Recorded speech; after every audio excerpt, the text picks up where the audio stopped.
अब हम लोग जो है बात करते हैं मूल अधिकार का, जिसको इंग्लिश में बोलते हैं फंडामेंटल राइट्स। ठीक है, तो इसके पहले मूल अधिकार में जो है सबसे पहले आप लोग मेरे प्लेलिस्ट में जाइए और प्लेलिस्ट में जाकर के 14 वीडियो देख लीजिए। ठीक है, मूल अधिकार का, और यहाँ मूल अधिकार का वीडियो नंबर 15 है। ठीक है, वीडियो नंबर जो है 15 है, तो 15 देखने से पहले 14 तक देख लीजिए, अब फिर इसको देखिए। सबसे पहले बात करते हैं कि यह जो मूल अधिकार है यह बहुत महत्वपूर्ण है। कुछ संविधान के विषय में बात करते हैं, तो यह संविधान में जो 6वां मूल अधिकार, इसका नाम है संवैधानिक उपचार का अधिकार।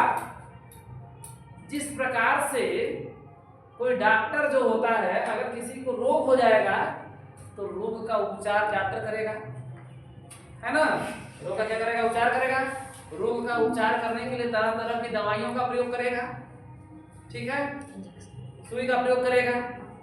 उसी प्रकार से यदि हमारे ये 5 मूल अधिकार का उल्लंघन हो रहा है, तो जो 6वां होगा यह इसका क्या करेगा? उपचार करेगा, यानी इसका निदान करेगा। अगर हमारे 5 मूल अधिकार का उल्लंघन हो रहा है तो अनुच्छेद 32 के तहत सुप्रीम कोर्ट में केस करके और अनुच्छेद 226 के तहत हाई कोर्ट में केस करके हम लोग अपने मूल अधिकार को क्या कर सकते हैं? प्राप्त कर सकते हैं। अब इसी विषय में कुछ बात करते हैं। जो संविधान के जो जनक माने जाते हैं डॉक्टर भीमराव अम्बेडकर, ठीक है, उन्होंने इसके विषय में क्या कहा है कि अनुच्छेद 32 जो है, यानी संवैधानिक उपचार के अधिकार को डॉक्टर भीमराव अम्बेडकर ने संविधान की आत्मा कहा। प्रश्न बनेगा कि संविधान की आत्मा किसे कहते हैं? ठीक है, तो संविधान की आत्मा जो है संवैधानिक उपचार के अधिकार को कहते हैं। जिस प्रकार से यदि इस शरीर से आत्मा को अलग कर दिया जाए, इस शरीर का कोई वैल्यू नहीं है। उसी प्रकार से यदि हमको सब अधिकार दे दिए जाएं और उस अधिकार का उपचार न किया जाए तो सभी अधिकार देना क्या है? बेकार हो जाएगा, क्योंकि अधिकार प्राप्त नहीं कर पाएंगे। क्योंकि अधिकार हमको देगा कौन? Supreme court. अनुच्छेद 32 के तहत सुप्रीम कोर्ट देगा, जबकि अनुच्छेद 226 के तहत क्या करेगा? हाई कोर्ट जो है हमारे मूल अधिकारों को जो है देगा। इसलिए डॉक्टर भीमराव अम्बेडकर ने संवैधानिक उपचार के अधिकार को संविधान की आत्मा कहा। ठीक है, तो समझ गए। किसी भी व्यक्ति के शरीर से अगर आत्मा निकालेंगे तो शरीर किसी काम का नहीं रह जाएगा। उसी प्रकार से अगर मूल अधिकार में से संवैधानिक उपचार के अधिकारों को हटा दिया जाएगा तो फिर इस मूल अधिकार का कोई वैल्यू नहीं रहेगा। और बातें करते हैं। यह सिर्फ वर्ड जो है डॉक्टर भीमराव अम्बेडकर के लिए ही वैलिड है, अन्य लोगों के लिए वैलिड नहीं है। अगर प्रश्न दिया जाएगा, सीधा प्रश्न करता है कि संविधान की आत्मा किसे कहते हैं, तो प्रस्तावना या उद्देशिका जिसमें है, जिसको इंग्लिश में बोल सकते हैं प्रीएम्बल। क्या बोलते हैं? प्रीएम्बल। तो प्रस्तावना या उद्देशिका को ही जो है संविधान की आत्मा कहते हैं।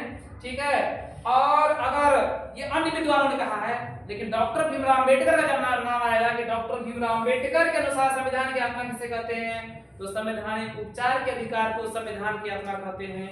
और अगर प्रश्न आएगा कि अन्य विद्वानों या सीधा क्वेश्चन दे देगा कि संविधान की आत्मा किसे कहते हैं, तो प्रस्तावना या उद्देशिका को कहते हैं। प्रस्तावना या उद्देशिका को जो है 13 दिसंबर सन 1946 ईस्वी को पंडित जवाहरलाल नेहरू ने इसको क्या किया था? प्रस्तुत किया था। किसने प्रस्तुत किया था? पंडित जवाहरलाल नेहरू ने उद्देश्य प्रस्ताव प्रस्तुत किया था, जो प्रेयर के समय बोलते हैं कि हम भारत के लोग, we the people of India, Bharat को। ठीक है, तो यहाँ पर जो संविधान में जो प्रस्तावना है, अगर प्रस्तावना को हटा दिया जाएगा तो संविधान का ढांचा गिर जाएगा। ठीक है, जिस प्रकार से अगर किसी मकान को तैयार करना है तो उसकी जो नींव है मजबूत होनी चाहिए। तो ये जो संविधान की जो प्रस्तावना है, ये संविधान की नींव है। जब प्रस्तावना का वीडियो बताएंगे तो उसमें बताया जाएगा अच्छे से। ठीक है, तो प्रस्तावना जो है संविधान का नींव है। अगर संविधान से प्रस्तावना को हटा दिया जाएगा तो संविधान ढह जाएगा। ठीक है, आगे देखते हैं। इसकी बातें प्रस्तावना में हम विस्तार से चर्चा करेंगे। तो सबसे पहले बात करते हैं कि जो हमारा संवैधानिक उपचार का अधिकार क्या है? जैसे हमको संविधान में जो है 6 प्रकार के मूल अधिकार दिए गए हैं, जबकि प्रारंभ में जो मूल अधिकारों की संख्या 7 थी, लेकिन संपत्ति के अधिकार को जो है मूल अधिकार की कैटेगरी से 44वें संविधान संशोधन सन 1976 के द्वारा संपत्ति के अधिकार को मूल अधिकार की कैटेगरी से बाहर कर दिया गया और इसको एक कानूनी अधिकार, संवैधानिक अधिकार बना दिया गया अनुच्छेद 300 के अंतर्गत। ठीक है, इस प्रकार से देखेंगे कि वर्तमान में अगर प्रश्न बनता है कि वर्तमान में मूल अधिकार कितने हैं? 6 है। प्रश्न बनता है मूल अधिकार कितने हैं? 6 है। जब संविधान का निर्माण हुआ उसमें मूल अधिकार कितने थे? 7 थे। ठीक है, अब ये 6 मूल अधिकार के विषय में पीछे के जो 14 वीडियो हैं, इन 14 वीडियो में एक एक पॉइंट टू पॉइंट अच्छे से बताया गया, वहां पर आप लोग देख सकते हैं। लेकिन थोड़ा बहुत चर्चा हम लोग यहाँ कर लेते हैं फिर से। हमारे पास जो 6 मूल अधिकार हैं, इसमें 5 मूल अधिकार का अगर उल्लंघन होगा तो 6वें के तहत, अनुच्छेद 36 के तहत सुप्रीम कोर्ट और 226 के तहत हाई कोर्ट जाएंगे। जैसे पहला अधिकार है समता का अधिकार, तो समता का अधिकार अनुच्छेद 14 से 18 है। यहाँ बताया गया है कि जो है कानून के यानी विधि के समक्ष समता, अनुच्छेद 14 कहता है कि विधि के समकक्ष जो है समता, यानी कि कानून के नजरिए में सभी लोग क्या हैं? बराबर है। अनुच्छेद 15 कहता है कि धर्म, मूल, वंश, जाति के आधार पर किसी के साथ भेद नहीं किया जाएगा। ठीक है, अनुच्छेद 16 कहता है लोक नियोजन, नौकरियों के विषय में बताया गया है। ठीक है, नौकरियों के विषय में किसी के साथ भेदभाव नहीं किया जाएगा, चाहे वो जिस राज्य का निवासी हो, अगर मतलब अगले राज्य में जाकर के क्या कर सकता है? नौकरी कर सकता है, उसको रोका नहीं जा सकता है। अनुच्छेद 17 की बात करते हैं। अनुच्छेद 17 इसमें जो है यह अस्पृश्यता, छुआछूत की बात करता है। इसके बाद अनुच्छेद 18, तो 18 में क्या बताया गया है? 18 में जो है उपाधियों का अंत किया गया है। जैसे तमाम प्रकार की उपाधि है, राजा, महाराजा, महाधिराज, ये सब उपाधि का क्या किया गया है? अंत किया गया है। ठीक है, अनुच्छेद जो है अभी यहाँ खत्म हो गया। अब दूसरा जो अधिकार है स्वतंत्रता का अधिकार। स्वतंत्रता का अधिकार जो है अनुच्छेद 19 से 22 के विषय में बताया गया है। इसमें बोलने की स्वतंत्रता है, वाक और अभिव्यक्ति की स्वतंत्रता अनुच्छेद 19 के तहत निहित है। अनुच्छेद जो है 20 हो गया, 22 हो गया। अब इसमें गिरफ्तारी के विषय में बताया गया है कि किसी व्यक्ति को, अगर किसी व्यक्ति को किसी पुलिस ने अगर उसको गिरफ्तार कर दिया है तो 24 घंटे के अंदर उसको मजिस्ट्रेट के सामने प्रस्तुत करना होगा। और गिरफ्तार करने वाले व्यक्ति का यह विधिक अधिकार है कि वह उस सिपाही से, उस पुलिस से पूछेगा कि भैया हमको आपने गिरफ्तार किया है तो किस जुर्म में गिरफ्तार किया है। उसको यह दरोगा को यह बताना होगा कि किस जुर्म में उसको जो है गिरफ्तार किया गया है। और देखो कितनी पावरफुल अधिकार है। यदि कुछ सिपाही दरोगा किसी व्यक्ति को मार मार करके जबरदस्ती यदि उससे कुछ भी कबूलवा लेते हैं तो वह न्यायालय मान्य नहीं करेगा, न्यायालय में जाके बदल देता है ना, क्योंकि कोई हो सकता है कि डर से अथवा कर दे। ठीक है, तो न्यायालय उस गवाही को मान्य नहीं करता है। ये सब बातें जो है स्वतंत्रता के अधिकार में दिया गया है। इसी में अनुच्छेद 21 क में हम लोग पढ़े थे, जो हमारी स्वतंत्रता थी वह शिक्षा का अधिकार। ठीक है, 21 क में बताया गया है 86वें संविधान संशोधन सन 2002 में जो है इसमें 21 क में बताया गया था कि शिक्षा का अधिकारी 6 से 14 वर्ष तक के बच्चों को मुफ्त और अनिवार्य शिक्षा की सरकार व्यवस्था करेगी। और प्रत्येक माता पिता का यह कर्तव्य होगा कि माता पिता हो चाहे अभिभावक हो, माता पिता हो सकता है किसी के माता पिता मर गए हो तो जो बच्चे का संरक्षण कर रहा हो, ठीक है, जो उसको पालता हो, वह व्यक्ति भी क्या करेगा? 6 से 14 वर्ष तक के बच्चों के लिए शिक्षा की व्यवस्था करेगा। यह बात जो है इस स्वतंत्रता के अधिकार में सम्मिलित है। आगे बात करते हैं शोषण के विरुद्ध अधिकार। अब इसको विस्तृत पढ़ना है, पीछे की वीडियो में जाइए और विस्तार से देखिए। ठीक है, आगे बात करते हैं। अब शोषण के विरुद्ध अधिकार इसमें बताया गया है कि 14 वर्ष से 23-24 में देखेंगे कि 14 वर्ष से कम उम्र के बच्चों को फैक्ट्रियों में, कल कारखानों में, घरेलू नौकरों के रूप में नहीं रखा जा सकता है। अन्यथा अगर कोई ऐसा करता है तो उसके खिलाफ कानूनी कार्रवाई की जाएगी और वह जेल का रास्ता जाएगा, जेल जाएगा। ठीक है, चाहे कितना बड़ा मालिक हो। अब जो है शोषण का अधिकार हो गया। अब बात करते हैं धर्म की स्वतंत्रता का अधिकार। यह अनुच्छेद 25 से 28 तक बताया गया है। ठीक है, सभी लोग स्वतंत्र हैं, चाहे हिंदू हो, चाहे मुस्लिम हो, चाहे सिख हो, चाहे ईसाई हो, चाहे अन्य धर्म के लोग हो, ठीक है।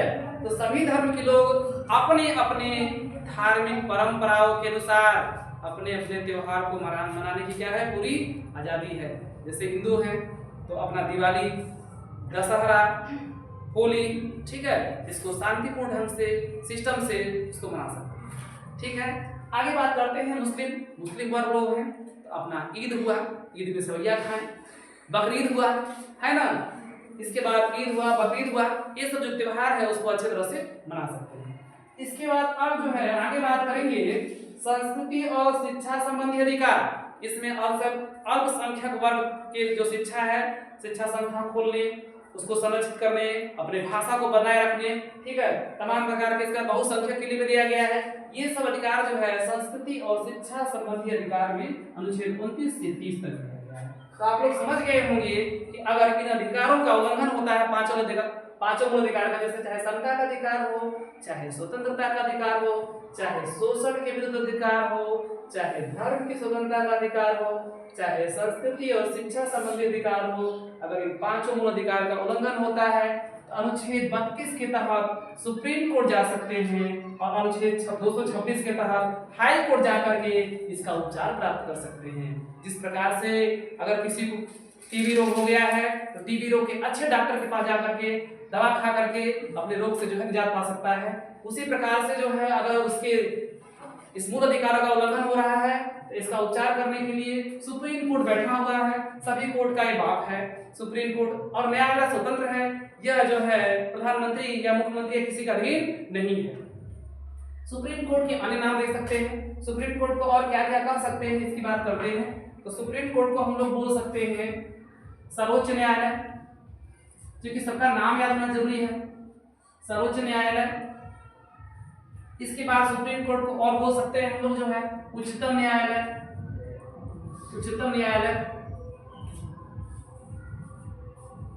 उच्चतम न्यायालय हो गया। नहीं, सुप्रीम कोर्ट को जो है सर्वोच्च न्यायालय, उच्चतम न्यायालय एक ही कोर्ट का नाम है। हाई कोर्ट की बात करते हैं तो हाई कोर्ट का भी नाम मालूम होना चाहिए, ठीक है। तो हाई कोर्ट को हम लोग बोल सकते हैं उच्च न्यायालय, उच्च न्यायालय, ठीक है। कुछ बात कर लेते हैं कि इंडिया में जो है सुप्रीम कोर्ट है वो कितना है, एगो है, और एगो सुप्रीम कोर्ट कहाँ पर है, दिल्ली में है।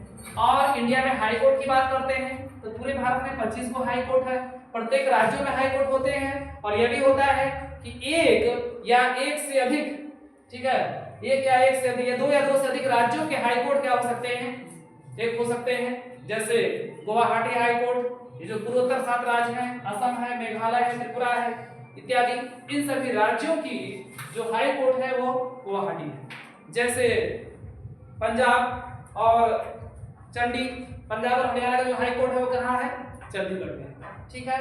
आज के लिए बस इतना ही।